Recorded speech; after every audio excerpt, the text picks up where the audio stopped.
다락방에서 광장으로 나간 사람들, 다락방에서 광장으로 나간 사람들이라는 제목으로 하나님 말씀 증거하도록 하겠습니다. 우리 교회는 능력을 추구합니다. 우리 복음의 능력도 있죠. 믿는 자들에게 구원을 주신 하나님의 능력. 또 그러니까 변화를 추구합니다. 말씀은 사람을 변화시킵니다. 환경을 변화시킵니다. 여리고성을 무너뜨리고 또 바울과 같은 사람들을 변화시킬 수 있는 능력이 이 복음에 있고 교회에 있습니다. 근데 이런 능력이 어디서 나타나느냐? 어찌 보면 찬양하고 워십하고 프로그램하고 여기서 나타나는 게 아닙니다. 성령입니다. 그래서 사도행전을 성령행전 이렇게 말합니다. 성령은 인격이기 때문에 우리의 내면을 터치해 줍니다. 외적인 프로그램은 껍데기밖에 못한다는 거예요. 오늘도 이렇게 말씀을 증거하는데 이 말씀은 성령께서 붙드시고 사용하시면 우리 내면을 치유합니다. 깊이 있는 것들을 터치한다는 것입니다. 성령 아니면 그래서 허무해집니다. 왜냐하면 껍데기만 다루기 때문에. 우리가 신발 신고 난 다음에 가려운 거 긁는 것 비슷합니다. 아무리 긁어도 시원하지 않습니다. 그런데 성령께서는 우리의 속사람, 우리 내면의 것을 다루어 주신다는 것입니다. 성령은 우리에게 오셔야만 우리가 변화가 되는데 교회도 능력이 있어지고 변화되고 성도들도 힘 있는 성도가 될 수 있다는 것입니다. 성령은 누구에게 오시나? 오늘 세 가지를 살피겠습니다. 누구에게 오시나? 먼저 살피겠는데 그 약속을 붙든 사람에게 오시고 기도하는 사람에게 오시고 한 곳에 모여 있을 때 오십니다. 그게 오늘 본문 내용이라는 거예요. 2장 1절 보십시오. 오순절 날이 이름에 그들이 다 같이 한 곳에 모였더니 왜 모였습니까? 약속을 붙들었기 때문에 그렇습니다. 예수님 부활하시고 난 다음에 이 땅에 40일 계셨습니다. 그때 승천하시기 직전에 갈릴리 감남산에서 승천하시기 직전에 두 가지 약속하셨습니다. 1장 4절 5절에 나오는데 예루살렘 성 떠나지 말라. 두 번째는 성령 보내주신다. 기다리라는 거예요. 예루살렘 떠나지 말고 기다리라. 성령 보내주신다. 그 약속을 믿은 사람들이 이 자리에 있는 겁니다. 잘 보십시오. 이 제자들이요 예루살렘에 머물러 있는 것이 쉬운 일이 아니었습니다. 왜냐? 이들은요 가론유다 한 사람 빼놓고 100%예요. 다 갈릴리 사람들입니다. 여러분 이스라엘 지도 아시죠? 남쪽이 유대, 그 중간이 사마리아. 여기 유대인들 안 살았습니다. 위쪽이 이게 분단이죠. 아주 위쪽이 갈릴리.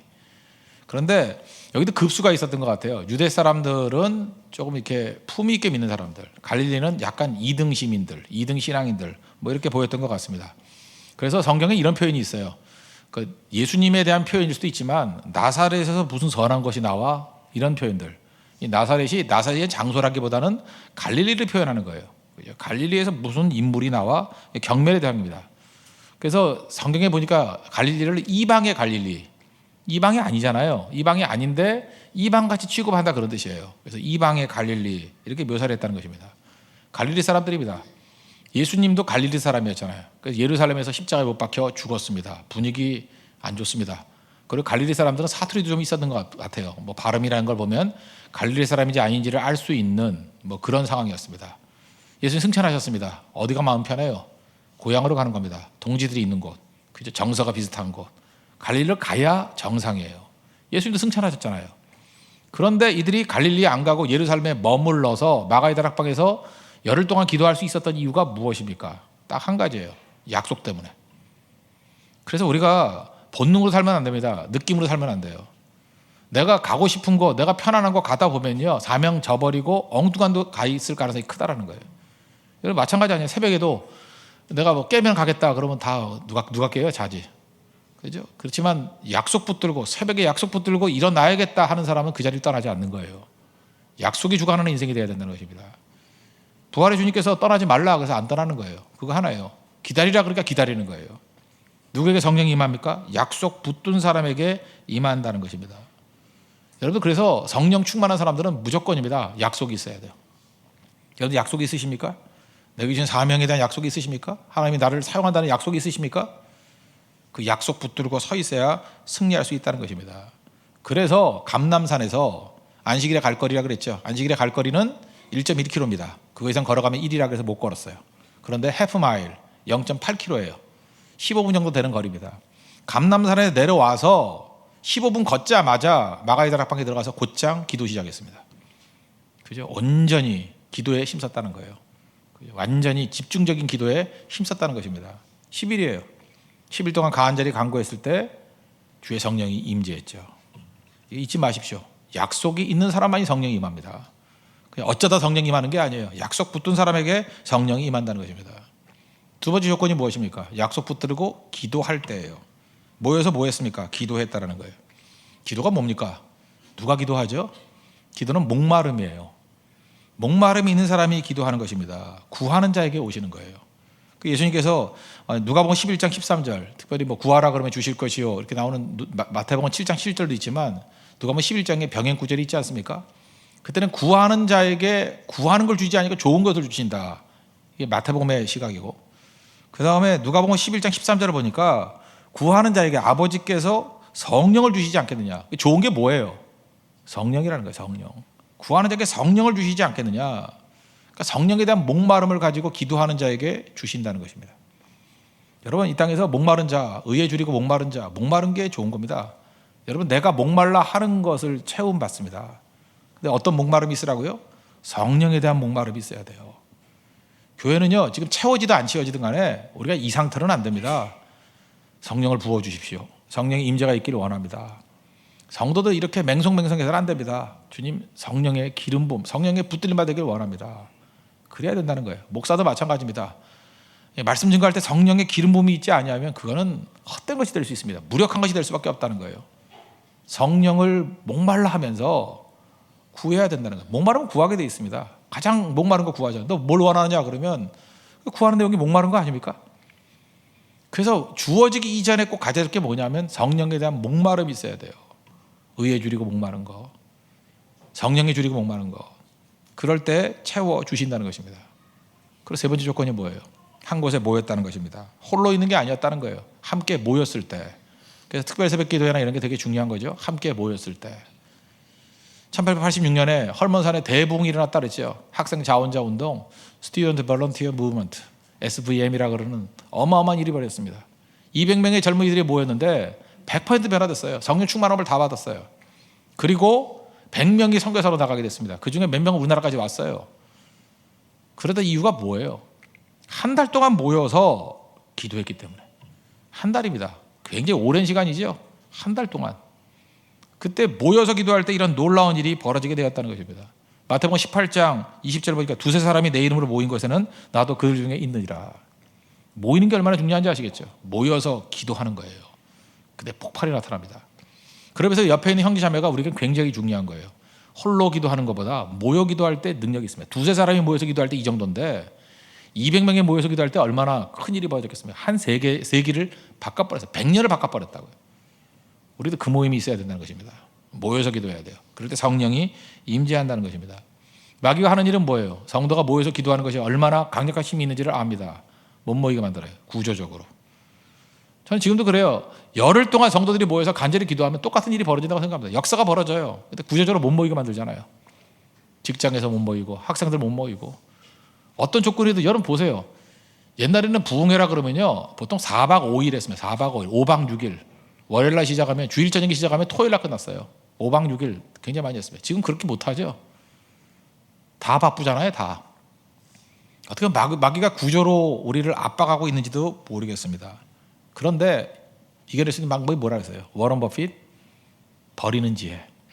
버리면 가벼워진다는 거예요. 그리고 집중할 때. 사업하는 사람도 그걸 알잖아요. 버리고 집중할 때 능력이 나타난다고. 영적인 사람들의 말할 것도 없죠. 버리고 기도에 집중할 때 그때 능력이 나타난다는 것입니다. 교회 저력이 뭔지 아십니까? 온 성도가 집중할 줄 아는 거예요. 그 가정이 기독교 명문장이 뭔지 아십니까? 온 가족이 집중할 줄 아는 거예요. 그 되게 콩가루 집안의 특징이 뭐예요? 밥 먹으라 그러면 네 식구면 네 번 먹죠. 웃는 분이 콩가루입니까? 예, 그냥 미숫가루라 그럴게요. 미숫가루 집안이. 근데 되는 집안은 어때요? 모이자 그러면 모이는 거예요. 그죠? 성도들도 마찬가지입니다. 모이라 그러면 모이는 거예요. 하나님께서 이스라엘 백성들 광야에서 훈련시킨 게 뭔지 알아요? 나팔 불면요. 양아 나팔 불면 모이는 거예요. 제사장이 나팔 불면 다 모여서 예배하는 거예요. 그거 훈련했습니다. 40년 훈련하니까 여리고성에서 되지요. 입담으로 그리고 양각 나팔 소리를 듣고 돌잖아요. 그게 기도고 예배잖아요. 그게 훈련이에요. 40년 걸렸어요. 40년. 못하는 사람 다 죽여버리고. 그게 능력입니다. 함께 모일 때 능력이 나타난다는 것입니다. 마귀는 발악하죠. 히브리서 10장 24절 보니까 서로 돌아봐 사랑과 선행을 격려하고 우리 서로를 격려해야 됩니다. 새벽에 보자, 기도하자, 선교하자, 헌신하자. 가만히 있으면 안 돼요. 우리가 운동선수들 보면은 말하는 선수를 좋아하잖아요. 으쌰 하면서, 그죠? 우리 된다, 일어서자, 하자, 격려하는 거예요. 25절 보니까 모이기를 패하는 어떤 사람들의 습관과 같이 하지 말고 오직 권하여 그날이 가까움을 볼수록 더 그리하라. 그러니까 마지막 때가 되면 모이기를 패하는 사람들이 있다는 거예요. 마귀의 장난이죠. 그렇게 하지 말고 서로 막 권하라는 거예요. 권해서 마지막 때가 가까울수록 더 권면해서 모이자 그래야 된다는 거예요. 그래서 성령 충만한 사람이 하는 일이 뭐예요? 자꾸만 모이자고 해야 돼요. 모이자. 이번에 특세 준비팀들 보니까 잘 되는 이유가 잘 모이는 거예요. 잘 모이잖아요. 지금 앞자리, 둘째 자리 좀 뺏겼네, 몇 명한테. 뺏겼네. 이렇게 모이잖아요. 모이면 되는 거예요. 안 되는 건 뭐냐? 모임이 안 돼요. 이 모임 자체에서부터 능력이 나타나는 건데, 모여서 뭐래요? 기도해야 된다니까요. 모여서 뭐래요? 약속 붙들고 간구해야 된다니까요. 이제 모든 일 패턴을 아시겠죠? 약속 붙들고 모여서 기도하는 겁니다. 근데 놀라운 일들이 나타나기 시작한다는 거예요. 모이는 게 쉽지 않습니다. 바쁘기 때문에, 뭐 여러 가지 구조적인 압박이 있기 때문에, 그것도 있지만 모든 조건이 다 필요 충분 조건을 갖춘다 할지라도 힘든 이유가 뭐냐면 기질이 다르기 때문에 그래요. 우리 사람들은요, 모이는 것에 대한 피로감이 있습니다. 모이는 게 좋은 것만이 아니에요. 어떤 사람은 무지 빠른 사람이 있어요. 빨리빨리. 어떤 사람은 너무 느려 터졌어요. 특별히 밥 먹을 때 나타납니다. 어떤 사람은 2분이면 다 먹었는데 어떤 사람은 20분이 걸려. 그런 사람이 다시 밥 같이 먹기 힘들어요. 빨리 먹는 사람은 18분 동안 민망해 미치는 거야. 뭘 하지? 물 마셨다가 막 이랬다가. 그 다음에 그 20분 먹는 사람은 처럼 강아지 비슷한 놈이 다 있나? 뭘 저렇게 급하게 먹나? 그래서 그동안에 막 만감이 교차하는 거예요. 너무너무 불편한 거예요. 그래서 나중에는 안 만나요. 밥같이 못 먹는 거라고. 밥만 먹어도 이런 일이 벌어져요. 어떤 사람은요, 굉장히 조용한 사람이 있는 반면에 어떤 사람은 다 말해야 속이 시원한 사람이 있어요. 말해야 속이 시원한 사람은 저 사람은 외식이다 그러고요. 그죠? 말하는 사람 아니라 해서 떠드는 사람한테 저 사람은 경솔하다 그래요. 어쩜 저렇게 천박한 사람이 다 있나.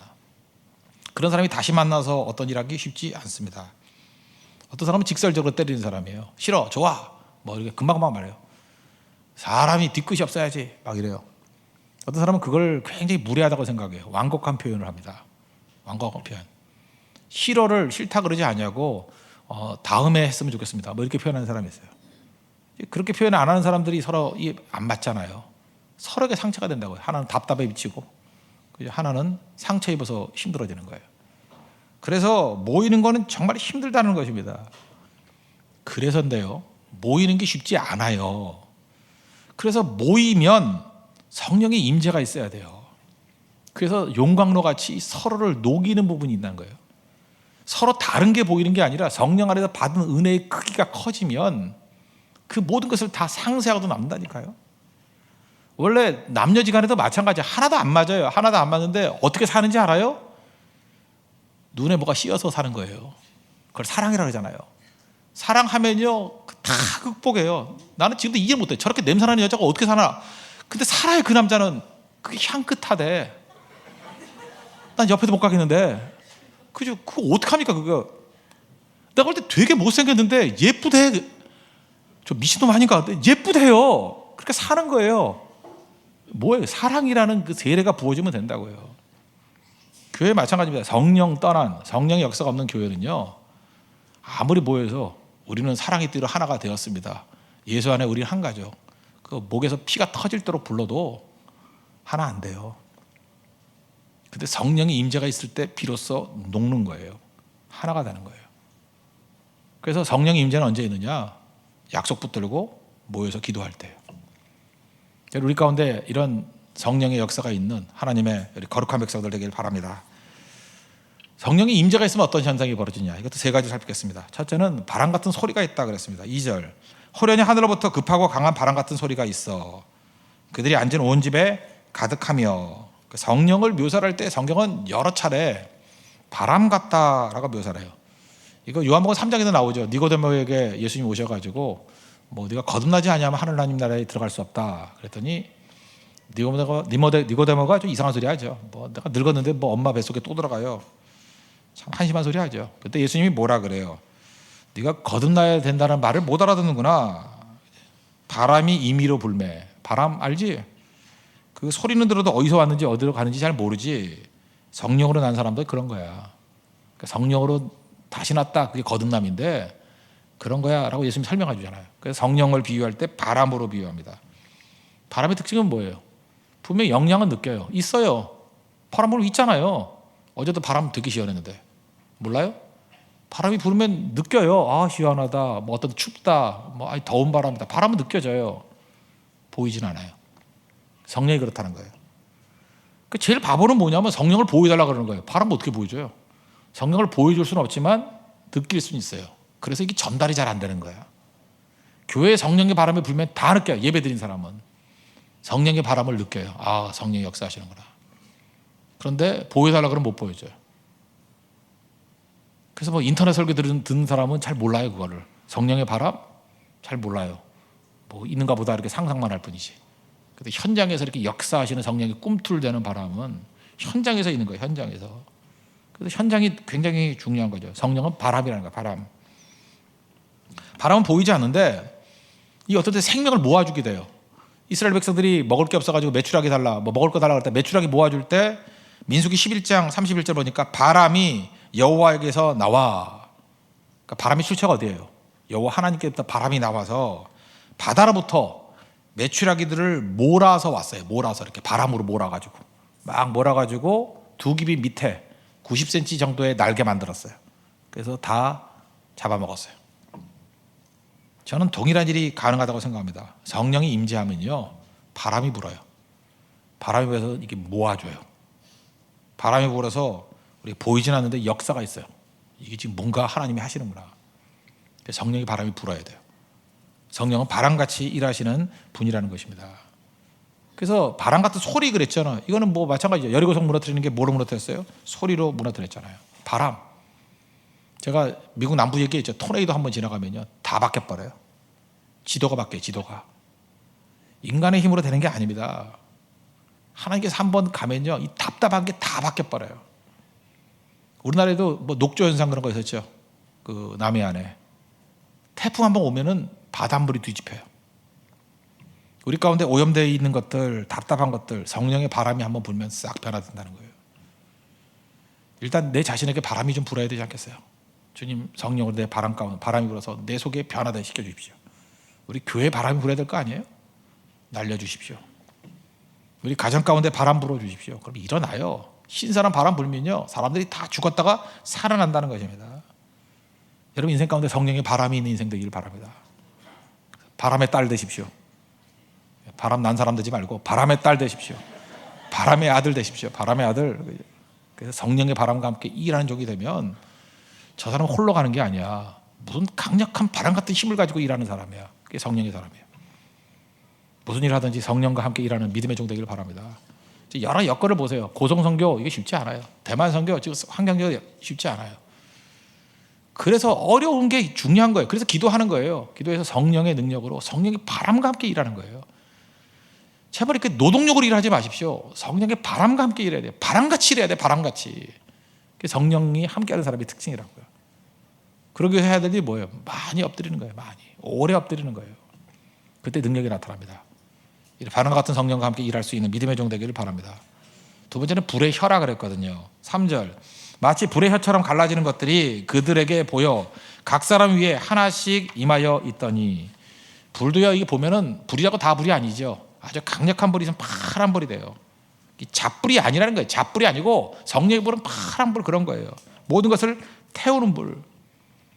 그 불이 태워지면요 우리 속에 있는 온갖 잡다한 것들을 오래된 것들을 다 날려버려요.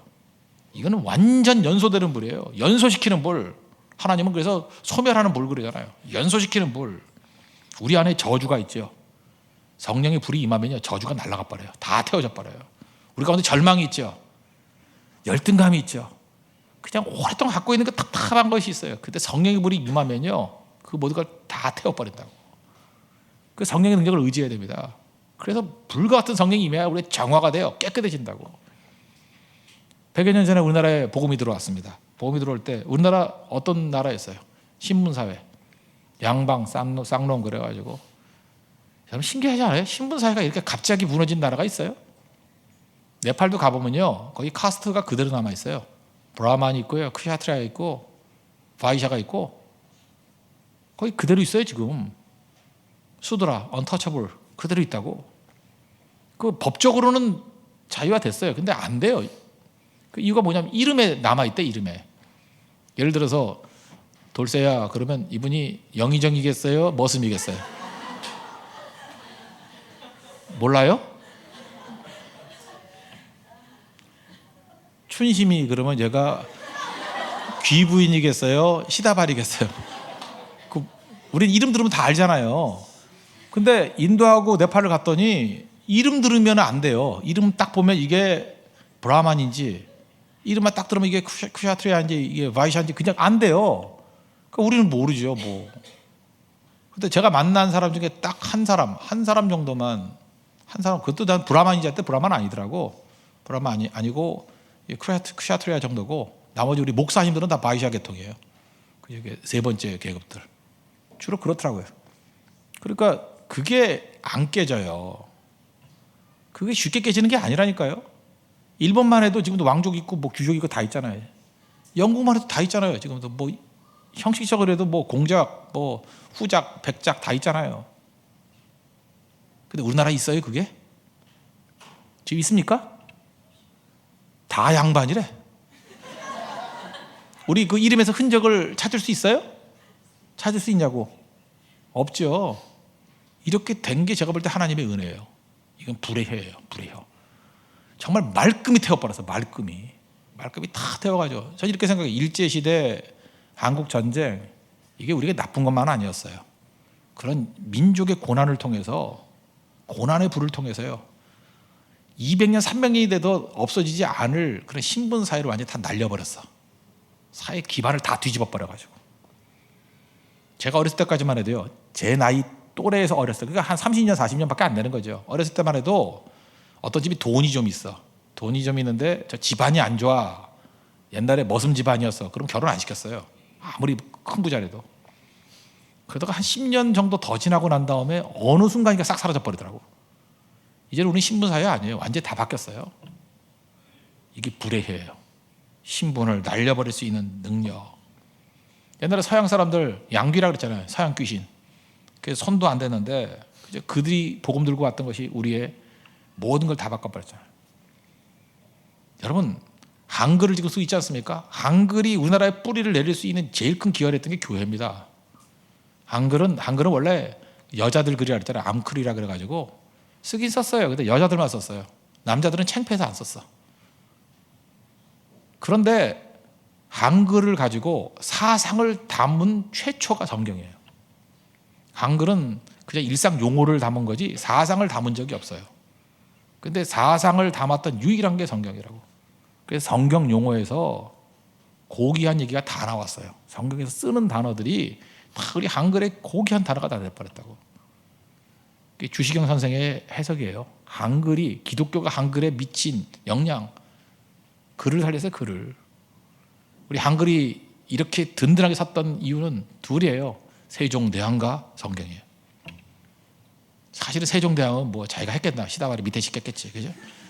진짜는 집현전 학사가 만들었겠지만 진짜 사상을 담은 건 교회라고요. 자부심을 가져야 돼요. 이게 바로 불의해예요. 바꿔버렸잖아요. 한문이 지배하는, 지금 일본만 가봐. 일본도 지금 한문 쓰잖아요. 근데 그걸 한꺼번에 다 날려버렸잖아요. 그게 바로 불의해예요. 불의혀. 우리 가운데 쉽게 사라지지 않는 것들이 있지 않습니까? 불의 혀 같은 것들로 다 날려버린 거예요. 내 속에 변화되지 않는 거 변화될 수 있습니다. 그게 성령의 역사예요. 바울을 보십시오. 핍박자에 포용자, 회방자였다. 성령의 불이 임하니까 다 바뀌어서 복음 전하는 사도가 돼버리잖아요. 성령 안에서 변화되지 않을 인생 없습니다. 불의 혀 같은 변화의 역사가 여러분 삶 가운데 일어나는 믿음의 역사가 있기를 바랍니다. 세 번째로 성령이 임하니까 나타나는 현상이 뭐냐? 은사가 임했다는 거죠. 4절. 그들이 다 성령의 충만을 받고 성령이 말하게 하심을 따라 다른 언어들로 말하기를 시작하니라. 다른 언어들로 말하기를 시작했다. 이게 은사를 받았다는 거죠. 성령의 은사. 성령의 은사가 나오는 게 고린도전서 12장 또는 로마서 12장 이런 데 쭉 나와요. 근데 고린도서 12장 7절을 보니까 각 사람에게 성령을 나타내심은 유익하게 하려 하심이라. 성령의 은사를 주신 이유가 뭐냐 하면 다른 사람들에게 유익을 주기 위한 거예요. 성령의 은사는 근본적으로 나를 위한 게 아니에요. 여러분이 성령 은사를 받았죠? 나를 위한 게 아니에요. 언제나 others. 성령이 임재하게 되면 나타나는 현상이 두 가지라 했죠. 첫째는 joy, 기쁨이 임하고, 두 번째는 others, 이웃이 보인다고. 성령의 은사 받으면 물론 기쁨도 있겠죠. 그러나 성령의 은사의 대상은 누구예요? others, 이웃들이에요. 이웃들. 그래서 은사는 내 유익이 아니다. 그래서 제일 나쁜 사람이 누구냐면 성령의 은사를 가지고 자기 유익을 위해 쓰는 거예요. 이거는 일종의 영적 횡령이에요. 영적 배임이고 잘못된 일입니다. 지금 하나님께 성령의 은사, 다른 언어를 주신 이유가 뭐예요? 지금 다락방 바깥에 있는 수천의 유태인들, 16개국에서 온 유태인들, 그들에게 복음을 증거하라고 준 거예요. 그러니까 성령께서 우리에게 은사를 막 부어주셔요. 근데 그 은사는 뭐예요? 이웃을 위해 섬기라고 주시는 은사가 있다고요. 그러니까 성령 충만하면요, 절대 나를 위해 살지 않아요. 이웃을 위해 살 수 있을 만큼의 잉여분의 넉넉함들을 주신다고요. 그게 성령의 은사예요. 그래서 교회는 성령의 은사가 넘쳐나야 됩니다. 그래야 섬길 수 있어요. 나눌 수 있어요. 능력 가운데 설 수 있다는 것입니다. 근데 여기 독특한 게 언어가 바뀌었다는 거죠. 말이 바뀌었다. 말은 영적인 영역입니다. 특별히 이게 남을 위해 섬긴다도 되지만 이 언어가 바뀌었다는 건 뭐냐, 외국어를 썼다고 뜻이지만 언어가 바뀌었다 그랬잖아요. 이 상처가 있는 사람은요, 상처로부터 나온 독한 말이 있어요.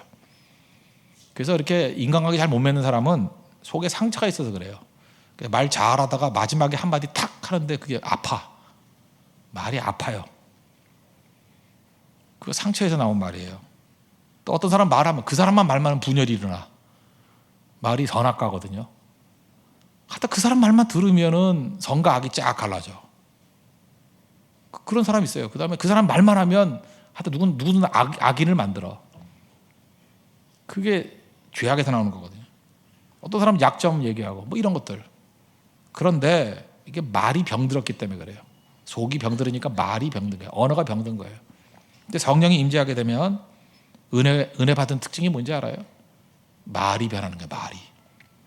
말이 어떻게 변하느냐? 언어가 바뀌는데 그 말이 힘을 주는 말이 되고, 말을 듣는 순간에 위로가 돼요. 그 말을 듣는 순간에 아, 은혜구나, 이걸 깨닫게 된다고요. 뭐 노력하는 것도 필요합니다. 그러나 이건 속 사람에서 나오는 문제예요. 성령의 사람이 되면 성령의 말을 해요. 말이 바뀌는 은혜가 있기를 바랍니다. 또 하나 뭐 대표적인 얼굴이 바뀌죠. 스데반 집사님 돌멩이에 맞아 죽어가는데 얼굴이 천사의 얼굴 같더라. 얼굴도 회개를 해야 되죠. 얼굴도 잘생겼다 못생겼다 그 얘기가 아니라 제가 보니까 그래요. 얼굴을 딱 보는 순간에 성령 충만한 얼굴이 있어요. 특별히 얼굴 중에 눈빛, 크기가 아닙니다. 눈빛을 보면은 그 속에 치유의 눈빛이 있어요. 사랑의 눈빛이 있어요. 빛을 발해요. 이게 바뀌는 거예요. 사람이 바뀐다고요. 눈이 변해요. 맑아져요. 얼마나 맑은지. 눈이 맑아진다니까. 예수님의 눈이 저렇겠다라는 느낌이 들어요. 성령께서 역사하실 때 나타나는 거예요. 바람같이 역사하시고 불의 혀같이 역사하시고 은사 부어주시는 거. 이 성령이 임재했을 때 할 일이에요. 이런 게 있으면 교회가 부유해지겠죠. 풍성해지겠죠. 능력이 있어진다는 것입니다. 세 번째, 그들이 마지막 이렇게 성령의 역사가 있고 난 다음에 한 일이 뭐냐, 다락방에서 광장을 향해 나갔다는 것입니다.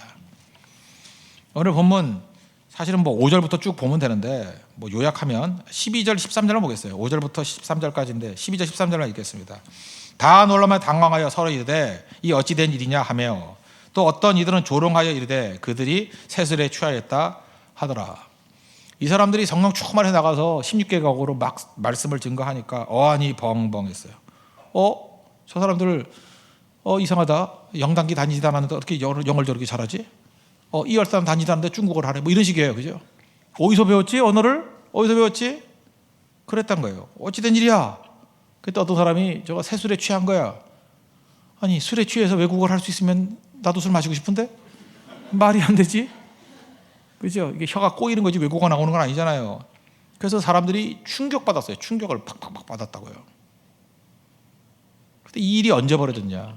마가의 다락방에 있었습니다. 다락방은 어떤 곳이에요? 현실의 자리예요. 내가 있는 현실의 자리이자 과거의 자리예요. 다락방에서 이들이 했던 일은 뭐냐? 문 잠갔어요. 무서워서, 두려워서 다친 거예요. 우리 영성이 다친 영성이에요. 그게 다락방 영성이에요. 다친 거예요. 우리끼리. 그리고 일종의 열등감의 자리죠. 열등감의 자리. 여호수아가 닫혀 있듯이 열등감의 자리예요. 그런데 성령의 임재가 있으니까 문을 열고, 오순절에 성령의 임재가 있으니까 문을 열고 다락방에서 광장을 향해 나아갔다고요. 이게 교회예요. 그래서 가라 세상을 향해 그냥 가는 게 아니라 성령이 임재하게 되면요, 다락방에 절대로 머무를 수가 없어요. 나가게 돼 있어요. 대한민국을 향해서 나아갈 수 있고요, 세계를 향해서 나아가게 돼 있다고요. 그래서 복음이 역사할 때 성령의 역사가 뭐예요? 예루살렘과 온 유대와 사마리아 땅끝까지 이르러 내 증인이 되리라. 이게 사명도 되지만 나가지 않을 수 없다도 돼요. 사람이 나가게 돼 있다니까요. 벌써 지금 성령의 역사가 있고 기도하는 사람들 보니까 벌써 그래요. 어디 가서 전도할까? 어디 가서 전할까? 왜냐하면 전하지 않고는 견딜 수 없기 때문에. 나 혼자 사는 것이 만족스럽고 전할 마음도 없고 그냥 귀찮고, 이 성령의 역사가 없기 때문에 그렇다는 것입니다. 사실은 다락방은 안전한 자리예요. 광장은 위험한 자리예요. 근데 안전한 자리를 떨치고 위험한 자리를 향해서 나아가잖아요. 이게 성령의 역사예요. 위험한 곳을 계속 나아가는 거예요. 이상하죠? 옛날에는 평탄한 곳이 좋은 길인데 이게 불편해요. 그 자리가 불편해. 이제 잠깐 좁은 길로 가게 돼 있어요. 내가 다 알아요. 핍박 있는 거 다 알아요. 근데 그 길이 사모하게 되는 거예요. 힘든 거 다 알아요. 근데 그 길로 나가고 싶어요. 불편한 거 다 알아요. 근데 그 길이 기쁨이에요. 성령은 우리를 완전히 바꾸는 거예요. 완전히. 다락방 인생에서 광장 인생으로 바꿔요. 우리 인생이 광장이에요. 플라자라고, 플라자 인생으로 바뀐다고요. 완전 인생이 바뀌어버립니다. 그래서 광장에서 베드로가 외치죠. 2장 32절, 이 예수를 하나님이 살리신지라 우리가 다 이 일에 증인이로라. 배운 적도 없는 사람이. 33절, 하나님이 오른손으로 예수를 높이심에 그가 약속하신 성령을 아버지께 받아서 너희가 보고 듣는 이것을 부어 주셨느니라. 36절, 그런즉 이스라엘 온 집은 확실히 알지니 너희가 십자가에 못 박은 이 예수를 하나님이 주와 그리스도가 되게 하셨느니라. 와, 어쩜 이렇게 설교 잘하는지. 베드로의 말씀은 그냥 복음의 핵심을 완전히 농축해가지고 그냥 읽기만 해도 눈물이 날 정도, 읽기만 해도 이게 복음이야 라고 생각할 때로 기가 막힌 요약을 해서 증거했다는 거예요. 그래서 다락방에서 성령 충만해서 나가서 광장에서 외쳤더니 3,000명이 회개했어요. 변하죠. 내가 변화되니까 세상이 변화되는 거예요. 이게 성령입니다. 성령의 능력 의지하지 않으니까 무슨 일을 하겠습니까? 이게 우리가 할 일이에요. 성령 의지하지 않으면요, 밤낮 내 능력 의지합니다. 내 거 쳐다보고 할 수 있나 없나, 밤낮 날 쳐다보고 할 수 있나 없나요. 그러니까 기껏 해봐야 한 2배나 할까? 열심히 노력하면 2배 할까? 특별 새벽 기도회 왜 하느냐? 한 달 동안 기도 왜 하느냐? 저한테 묻는 사람, 성도도 묻지만 목사님들도 묻더라고. 힘들지 않아? 뭐 이러고. 한 달 동안 하다가 나이 생각해야지 뭐 이러고. 나보다 나이 많은 사람이 그런 소리를 해요. 예. 나이 생각해야지. 저한테 굳이 묻는다 그러면 뭐 여러분 다 그렇죠. 우리 한 달 동안 기도회 하는 이유가 무엇입니까? 살기 위해서. 기도회 안 하면 죽을 것 같아요. 여러분 안 그렇습니까? 살아야 될 거 아니에요. 여러분 그러고 살 거예요. 우리 교인들은 상처 입은 사람 되게 많습니다. 어려운 사람 되게 많아요. 내가 보니까 놔두면 죽겠어. 돈도 지지도 없어요. 그러다가 굶어 죽겠어. 내가 보니까. 소망도 없어.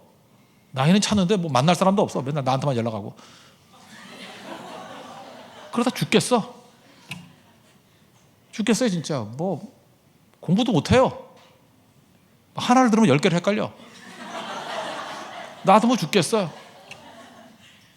우리 다 그래요. 처지가. 그냥 이렇게 살면 살 것 같으면 그냥 살라고 놔두겠어요. 그래도 뭐 복음 밖에서, 성령 밖에서 세상에서 그래도 뭐 잘 나가니까 몇 년은 버티잖아요.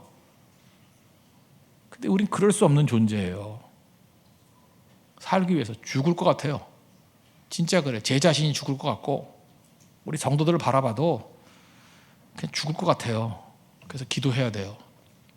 이유는 왜 기도하느냐? 그럼 그렇게 얘기하세요. 살기 위해서. 마귀의 도전이 있습니다. 우리 죽이려는 세력이 있어요. 넘어뜨리려는 세력이 있어요. 살기 위해서 하는 거예요. 살기 위해서. 다시 이거 물어야 됩니다. 내가 이 일을 할 수 있을까? 지금 메르스 돌고 뭐 외적 환경, 뭐 분위기 이런 걸 보면 고성 선교, 대만 선교 쉽지 않아요. 이런 질문하면 안 돼요. 이거 할 수 있을까? 아직 팀장 세우는 것도 쉽지 않고 이거 뭐 할 수 있을까? 그렇게 물으면 그 마귀가 좋아하는 질문이에요. 항상 물어봐야 되는 게 뭐냐면 이것이 하나님의 뜻인가? 이게 주님이 기뻐하시는 일인가? 저는 우리 성도들의 질문이 그렇게 바뀌었으면 좋겠어요. 이게 하나님 꼭 해야 될 일입니까? 이게 하나님이 기뻐하실 일입니까? 그 영혼 살리는 게 하나님의 뜻입니까? 그렇죠. 그러면 그 다음에 구하는 거예요. 추수할 일꾼 보내주시고 능력 주십시오. 그리고 채우는 거예요. 순서가 그런 거예요.